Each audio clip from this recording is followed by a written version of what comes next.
नमस्कार दोस्तों, आज हम लोग फिर से एक नई क्लास में एंटर हो रहे हैं।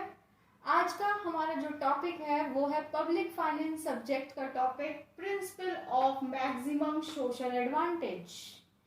ये कंसेप्ट आपने कई बार सुना होगा। हर एंगल से इस कंसेप्ट का हर एंगल में अलग अलग मीनिंग होता है। पब्लिक फाइनेंस में principle of maximum social advantage किस तरीके से समझाया गया है, आज इस क्लास में हम समझेंगे। Principle of maximum social advantage ये प्रोफेसर डेल्टन और प्रोफेसर पीगू ने फॉर्मुलेट किया था और इस प्रिंसिपल को fundamental principle of public finance कहा जाता है। आ जाते हैं इसके मीनिंग पे, मेन पॉइंट पे कि आखिर इसका मीनिंग क्या होता है। So this principle says that public authorities should collect revenue and spend money to maximize the welfare on the people as a whole। कहने का मतलब ये है कि ये प्रिंसिपल ये कहता है कि जो पब्लिक अथॉरिटी है, जो गवर्नमेंट है, उसे रेवेन्यू कलेक्ट करनी चाहिए और वो सारी रेवेन्यू जो खर्च करनी चाहिए वो इस तरीके से करनी चाहिए कि मैक्सिमम सोशल वेलफेयर होना चाहिए as a public, as a society, as a country, as a economy, as a whole. ये पूरी इकोनॉमी का डेवलपमेंट जो होना चाहिए वो इस मैक्सिमम सोशल एडवांटेज के प्रिंसिपल के अकॉर्डिंग होना चाहिए। अब इसमें दो मेन पॉइंट आते हैं। पहला कि tax is a major source of public revenue. जो टैक्स होता है उसी के माध्यम से सरकार की रेवेन्यू कमाई होती है, इकट्ठी होती है। और जो टैक्स होता है वो क्रिएट करता है positive and negative effect. Tax के दोनों इफेक्ट होते हैं, पॉजिटिव भी होता है, निगेटिव भी होता है। पॉजिटिव इफेक्ट जब इनडायरेक्ट आप टैक्स दे रहे हैं, आपके ऊपर इतना ज्यादा बर्डन नहीं पड़ा, उसकी कोई प्रोडक्ट खरीदा, उसकी कॉस्ट में ही वो टैक्स इंक्लूड है, तो आपको इतना नहीं पता चला, आपने इतना अलग अलग डिफ्रेंशिएट नहीं किया कि ये प्रोडक्ट कितने का है और इसमें टैक्स परसेंटेज कितने का है। आपने ओवरऑल उसकी कॉस्ट देख के पेमेंट कर दिया। जबकि जो डायरेक्ट टैक्स होता है उसका निगेटिव इम्पैक्ट इस रूप में पड़ता है कि जब आप टैक्स देते हैं तो एक सैक्रिफाइस करना पड़ता है। फॉर एग्जाम्पल, मार्च का महीना हुआ, मार्च के महीने में आपको इनकम टैक्स देना पड़ता है, टैक्स रिटर्न फाइल करना पड़ता है। तो उसके लिए आपको मार्च के महीने के अपने कुछ एक्स्ट्रा खर्चे कर्टेल करने पड़ते हैं, आप उन्हें कैंसिल कर देते हैं कि मार्च का महीना थोड़ा सा कॉस्टली बैठ रहा है, बहुत ज़्यादा खर्चा हो रहा है, इनकम टैक्स भी देना है, तो आप जो है कुछ अपने खर्चे त्याग देते हैं, कुछ सैक्रिफाइस करते हैं, क्योंकि एक टैक्स के रूप में पैसा देना, अपनी कमाई को देना, अपनी कुछ इच्छाओं को मार के दिया जाता है, अपने खर्चे कुछ कम करके दिया जाता है, तो वो एक सैक्रिफाइस और एक जो पेनफुल इम्पैक्ट है वो आपका निगेटिव इफेक्ट डालता है टैक्स। सेकेंड आ जाता है tax when imposed is painful as reduce additional purchasing power in hand. Some disutility is experienced in the society. पहला पॉइंट था कि टैक्स के जो है मेजर सोर्स समझा गया पब्लिक रेवेन्यू का, जिसका पॉजिटिव और निगेटिव दोनों इफेक्ट होता है। सेकंड, जब टैक्स इम्पोज होता है तो वो बहुत पेनफुल होता है। क्यों पेनफुल होता है? क्योंकि it reduces additional purchasing power. आप जितने खुले हाथ से खर्चा करना चाहते हैं उतने खुले हाथ से टैक्स के पेमेंट के साथ साथ आप खर्चा नहीं कर सकते, आपको उन खर्चों को रोकना पड़ता है। आपके हाथ में जो कैश है, जो खर्चा आपको करना है, जो प्लानिंग करनी है, उसमें आपको फेरबदल करना पड़ता है, एक सैक्रिफाइस करना पड़ता है, जिसके कारण कुछ डिसयूटिलिटी एक्सपीरियंस की जाती है। थोड़ा सा अपने को बैलेंस करना पड़ता है, एक प्लानिंग के साथ आगे चलना पड़ता है, अपने खर्चों को कम करके उस पे जो है एक अंकुश लगा के। Hence, state should adjust revenue and expenditure in such a way that utility is maximized and disutility is minimized.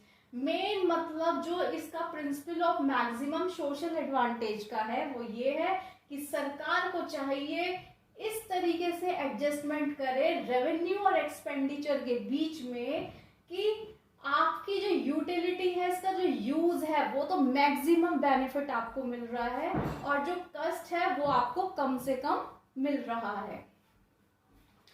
अब इसी प्रिंसिपल को हम जो है इस चार्ट के थ्रू एक्सप्लेन करते हैं।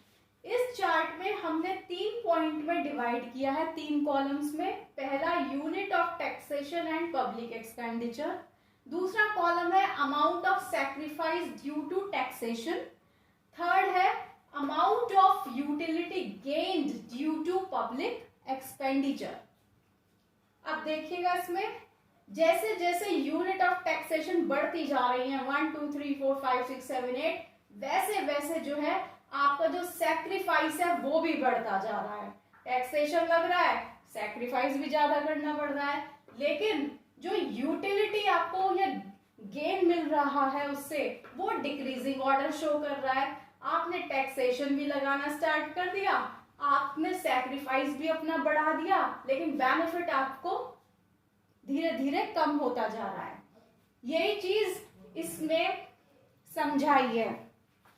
होता है उसका निगेटिव इम्पैक्ट इस रूप में पड़ता है कि जब आप टैक्स देते हैं तो एक सैक्रिफाइस करना पड़ता है। फॉर एग्जाम्पल मार्च का महीना हुआ, मार्च के महीने में आपको इनकम टैक्स देना पड़ता है, आई टैक्स रिटर्न फाइल करना पड़ता है। तो उसके लिए आपको मार्च के महीने के अपने कुछ एक्स्ट्रा खर्चे कर्टेल करने पड़ते हैं, आप उन्हें कैंसिल कर देते हैं कि मार्च का महीना थोड़ा सा कॉस्टली बैठ रहा है, बहुत ज़्यादा खर्चा हो रहा है, इनकम टैक्स भी देना है, तो आप जो है कुछ अपने खर्चे त्याग देते हैं, कुछ सैक्रिफाइस करते हैं, क्योंकि एक टैक्स के रूप में पैसा देना, अपनी कमाई को देना, अपनी कुछ इच्छाओं को मार के दिया जाता है, अपने खर्चे कुछ कम करके दिया जाता है, तो वो एक सैक्रिफाइस और एक जो पेनफुल इम्पैक्ट है वो आपका निगेटिव इफेक्ट डालता है टैक्स।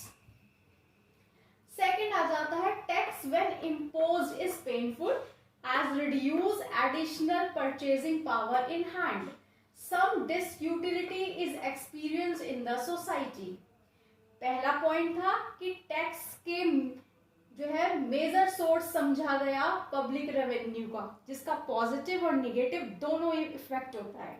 सेकंड, जब टैक्स इम्पोज होता है तो वो बहुत पेनफुल होता है। क्यों पेनफुल होता है? क्योंकि it reduces additional purchasing power. आप जितने खुले हाथ से खर्चा करना चाहते हैं उतने खुले हाथ से टैक्स के पेमेंट के साथ साथ आप खर्चा नहीं कर सकते, आपको उन खर्चों को रोकना पड़ता है। आपके हाथ में जो कैश है, जो खर्चा आपको करना है, जो प्लानिंग करनी है, उसमें आपको फेरबदल करना पड़ता है, सैक्रिफाइस करना पड़ता है, जिसके कारण कुछ डिसयूटिलिटी एक्सपीरियंस की जाती है। थोड़ा सा अपने को बैलेंस करना पड़ता है, एक प्लानिंग के साथ आगे चलना पड़ता है, अपने खर्चों को कम करके उस पे जो है एक अंकुश लगा के।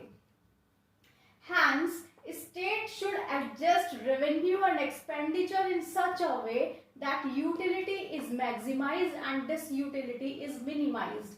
मेन मतलब जो इसका principle of maximum social advantage का है वो ये है कि सरकार को चाहिए इस तरीके से एडजस्टमेंट करे रेवेन्यू और एक्सपेंडिचर के बीच में कि आपकी जो यूटिलिटी है, इसका जो यूज है, वो तो मैक्सिमम बेनिफिट आपको मिल रहा है और जो कॉस्ट है वो आपको कम से कम मिल रहा है। अब इसी प्रिंसिपल को हम जो है इस चार्ट के थ्रू एक्सप्लेन करते हैं। इस चार्ट में हमने 3 पॉइंट में डिवाइड किया है, 3 कॉलम्स में। पहला, hence state should adjust revenue and expenditure in such a way that utility is maximized and disutility is minimized. Main मतलब जो इसका principle of maximum social advantage का है वो ये है कि सरकार को चाहिए इस तरीके से एडजस्टमेंट करे रेवेन्यू और एक्सपेंडिचर के बीच में कि आपकी जो यूटिलिटी है, इसका जो यूज है, वो तो मैक्सिमम बेनिफिट आपको मिल रहा है और जो कॉस्ट है वो आपको कम से कम मिल रहा है। अब इसी प्रिंसिपल को हम जो है इस चार्ट के थ्रू एक्सप्लेन करते हैं। इस चार्ट में हमने 3 पॉइंट में डिवाइड किया है, 3 कॉलम्स में। पहला unit of taxation and public expenditure, दूसरा कॉलम है amount of sacrifice due to taxation, third है amount of utility gained due to public expenditure. अब देखिएगा इसमें जैसे जैसे यूनिट ऑफ टैक्सेशन बढ़ती जा रही है 1 2 3 4 5 6 7 8, वैसे वैसे जो है आपका जो सैक्रिफाइस है वो भी बढ़ता जा रहा है।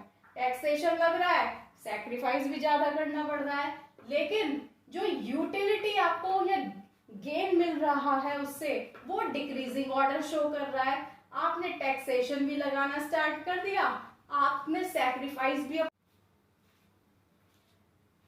अब करते हैं हम explanation of this graphical representation and chart.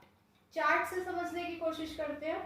Explanation कहता है कि with increase dose of tax marginal sacrifice, increase dose of tax, जैसे जैसे ये टैक्स बढ़ रहा है marginal sacrifice is also increasing, ये भी बढ़ती जा रही है। While conversely every increase in public expenditure brings marginal decrease in utility, जैसे जैसे पब्लिक एक्सपेंडिचर बढ़ रहा है सैक्रिफाइस भी बढ़ रहा है, लेकिन यूटिलिटी जो बेनिफिट है वो आपको डिक्रीजिंग ऑर्डर दिखा रहा है।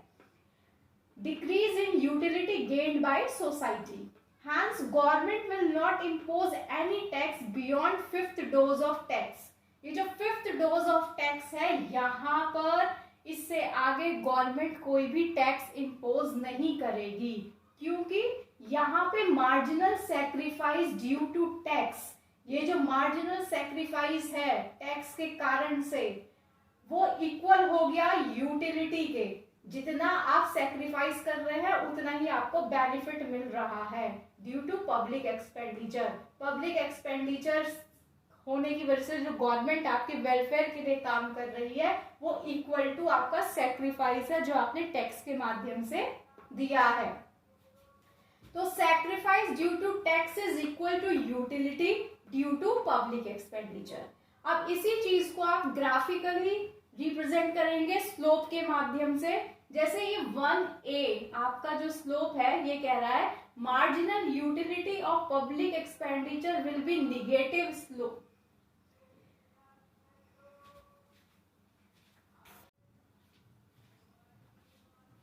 अब हम इस ग्राफ को दूसरे एंगल से समझते हैं, हम स्लोप के माध्यम से इसको समझते हैं।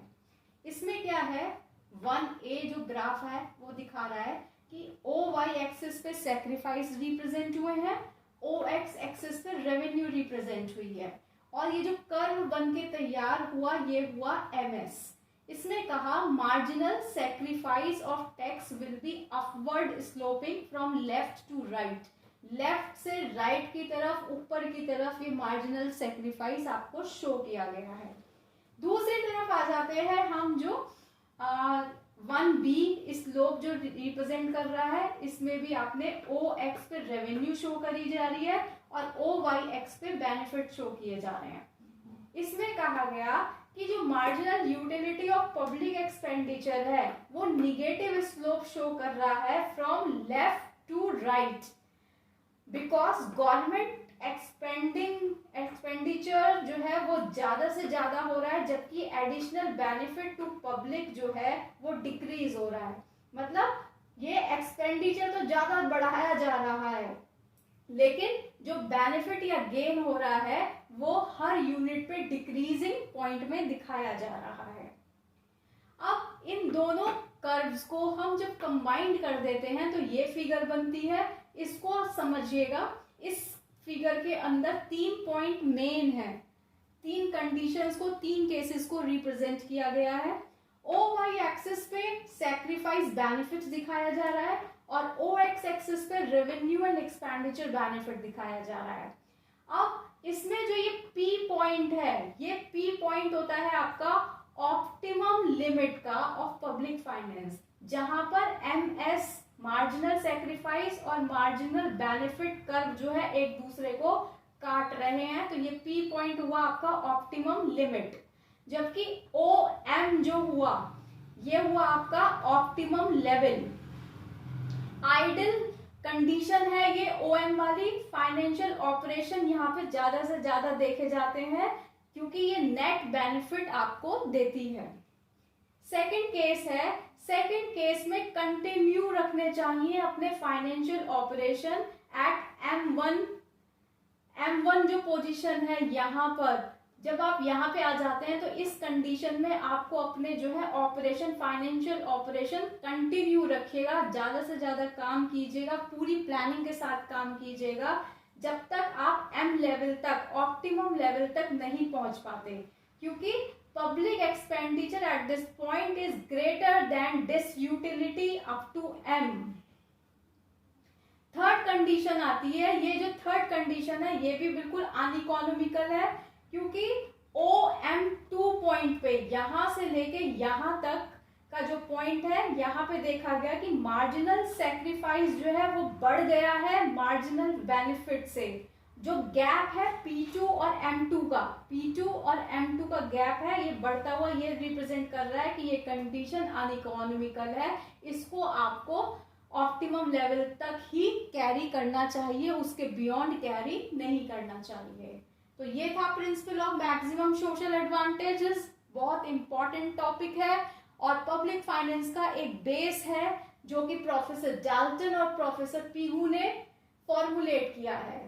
आज के लिए इतना ही, आगे फिर हम एक नई क्लास के साथ आएंगे।